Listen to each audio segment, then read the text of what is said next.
Hello everyone, happy Halloween. I am Al Gallagher, the SideQuest Gamer here, and in the first game of Doom, our hero, Doom Guy, fought his way through Deimos and Phoebus Station, and found out that Deimos, the Mars moon, was hovering over Hell itself, and it made his way down to Hell, and fought the Spider Mastermind, which masterminded the invasion of these two Mars moons. And he fought the Spider Mastermind, defeated him, and a portal opened up back to Earth. It's not like any of the demons crossed over that portal before him, so Doom Guy returns to Earth and nothing happened, right?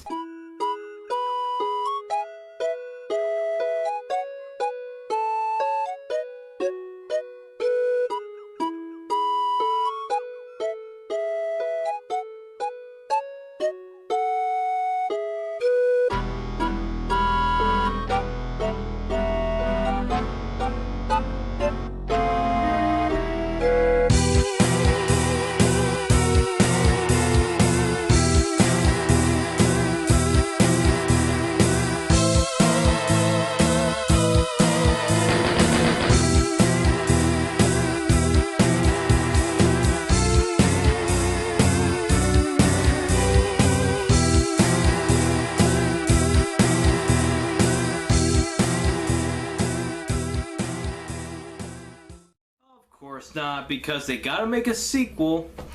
And how does the sequel hold up over the first, and does it still hold up to this day? Let's take a look at Doom 2 Hell on Earth for the PC.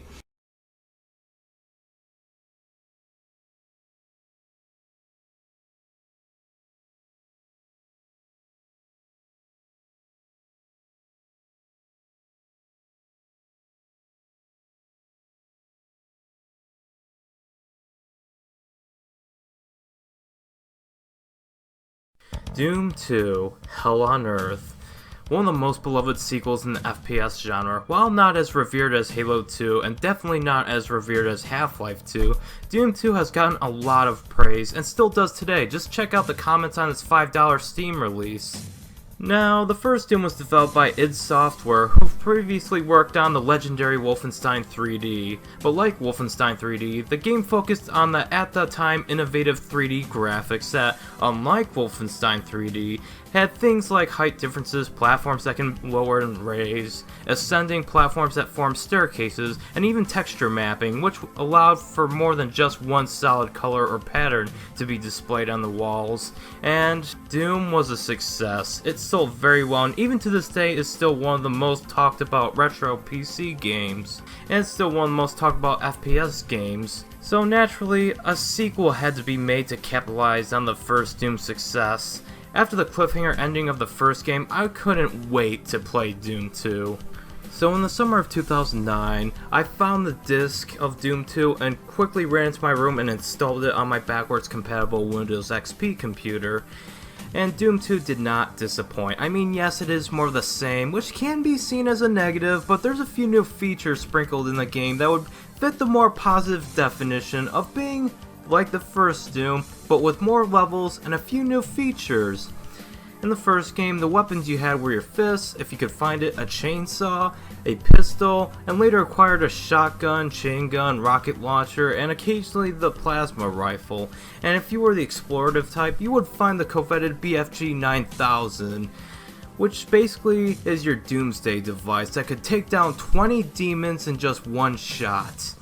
Do you get any new weapons in this game? Sadly, only one, and that would be the double-barrel shotgun, which you can equip by pressing the 3 key twice, and it does make the game more interesting, but also makes the single-barrel shotgun obsolete. Well, unless you have one bullet left, or you died in a level and couldn't find the double-barrel shotgun, then you would have to use the one-barrel shotgun. There's a lot of new enemies in this game that actually does make this game harder than the first. In the first game, there were the zombie soldiers, zombie sergeants, imps, demons, specters, lost souls, cacodemons, barons, cyber demons, and their leader species being the Spider Mastermind, which according to this game as well as the Ultimate Doom expansion chapter, Thy Flesh Consumed, is actually a species and not just one demon. Why haven't you completed my new body? But I have.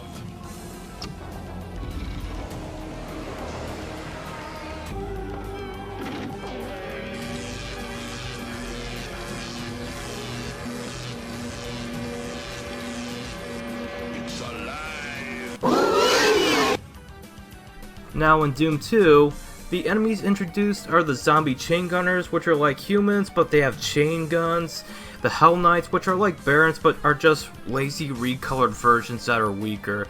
Then there's the Revenants, who are armed with rocket shoulder cannons and are really deadly if you don't use the strafe key. The highly dangerous Archviles, whom will burn you alive and drain a lot of your health if you don't kill it soon or hide behind a wall. And the Spider Mastermind's offspring known as the Arachnotrons, which are basically like the Mastermind except much smaller, weaker, and armed with plasma cannons. There's the Mancubists, which are fat blobs that shoot fire at you that will take out a good chunk of your health if you don't avoid the flames. And the Pain Elemental, which is like the Cacodemon but spawns lost souls from its mouth and is by far the most annoying enemy in the game. So long story short, you have your work cut out for you in this title, and I like it this way as it gives the new interesting challenges to those who mastered the original Doom, but it's not like it drops these new enemies in front of you as soon as you start the game. No, it slowly eases you into getting to know these enemies by the first level introducing the familiar imps and zombie troops, then progressively making you encounter harder and harder enemies as you finish one level after the other. The story involves Doom Guy returning to Earth via a portal after defeating the Spider Mastermind in Hell, only to notice that the demons came home with him and invaded Earth. Now, his mission is to stop the invasion, but first, he's got to release a ship full of human survivors who are attempting to leave Earth, but are held at bay by the demon horde. So, free them, then go to Hell itself to end the demon threat once and for all. The graphics don't seem like they improved though, not that they needed to, but other than the appearance of the sky, nothing has changed other than the addition of new enemy sprites. And knowing the game takes place on Earth, it feels more like Hell than a war-torn, futuristic Earth. Perhaps that was the intent, but it would have been nice to see some skulls impaled on spikes, just to give a sense of terror and warning saying, we just invaded your planet and we're taking no prisoners. But in terms of aesthetics, the game still looks nice, a bit pixelated I will admit, and lost the realism it once tried to achieve. But that's just one thing you'll have to adjust to when going into this game, and I honestly wouldn't have it any other way. The gameplay is also relatively unchanged other than learning the new enemies' attack patterns. Gone are the episodes that each had 9 levels, and now you go through all 30 levels uninterrupted, which was implemented since the episodes of the first game were only meant to separate the game to entice others to buy it if they liked the first episode that was released via shareware, but Doom 2 got a full retail release without a shareware version. And I like this better because after beating an episode in Doom 1, you would have to start a new episode with just the pistol. But in Doom 2, whether it be level 10, level 20, or level 25, if you didn't die, you get to keep all your weapons all the way through, which is a method of progression I prefer. I did notice that while the first Doom's levels were mostly closed off spaces with corridors and whatnot, the levels in this game feel bigger and more open-ended. I mean, you do still have to find the colored key cards that open their corresponding colored door, but it's not as bad in this game. In fact, there's even one level where you only need 2 of the 3 colored key cards in order to exit the level. One of the few nitpicks I had with this game was the addition of the pistol triggered switches where you literally shoot a wall or a lion switch's mouth in order to trigger it. This doesn't happen often and in fact happens rarely, but really confused the heck out of me the first time I played it. So if you're trapped in a room and press the spacebar action button on every nook and cranny of the room, try to shoot every nook and cranny with your pistol. And it has to be your pistol or chain gun because a plasma rifle or rocket launcher won't work.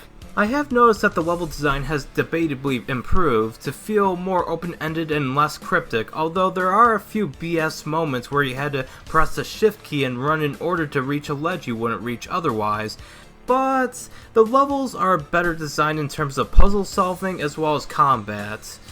There's many places to take cover if you're on the lower difficulty. Sometimes there's even items like invisibility, max health, armor, night vision, or even temporary invulnerability power-ups that would be very helpful in fighting a powerful enemy or gauntlet of enemies up ahead.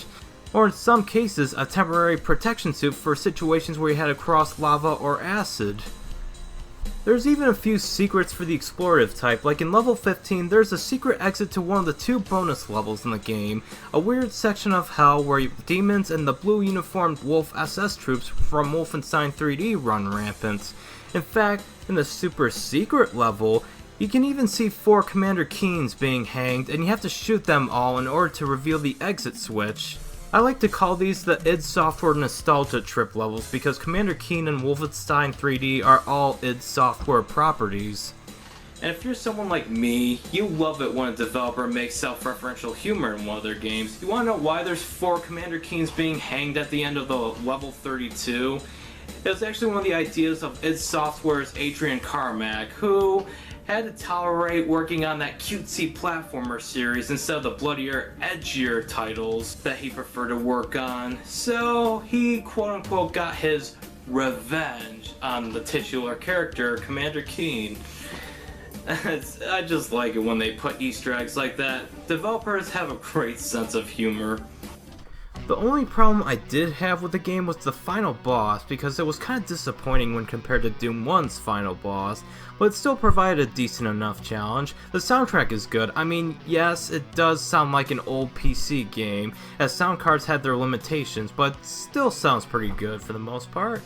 I do prefer the first Doom soundtrack, but Doom 2's soundtrack is not too shabby. In some cases, it's atmospheric, but in other cases, it's fast-paced for more action-oriented levels, but overall, I'd say it's on par with the original, from an objective standpoint.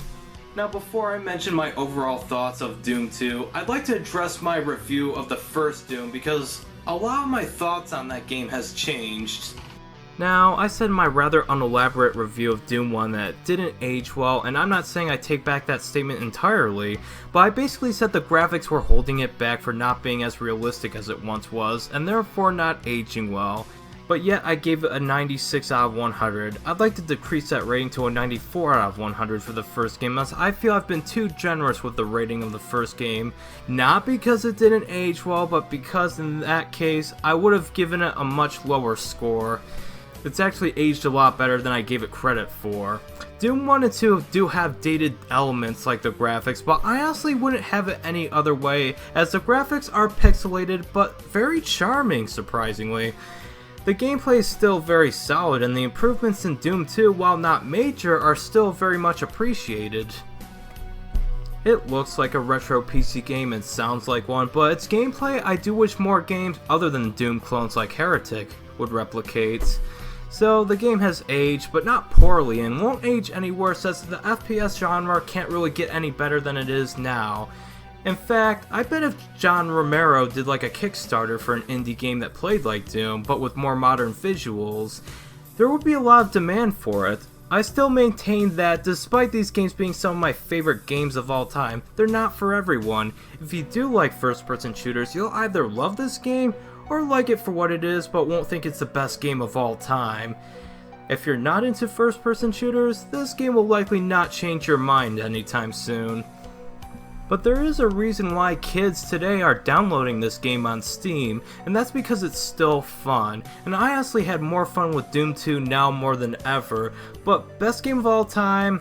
I'll have to get back to you on that, as I still haven't played Half-Life 1 or 2. When I was a kid, I preferred the first game due to nitpicky reasons like the level text transitions not having JPEG images like the first game and being harder than the first, but now I prefer Doom 2 over the original.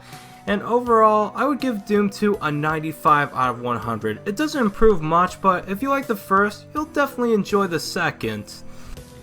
Thank you so much for watching my Halloween video game marathon. Have fun trick-or-treating or going to a Halloween party.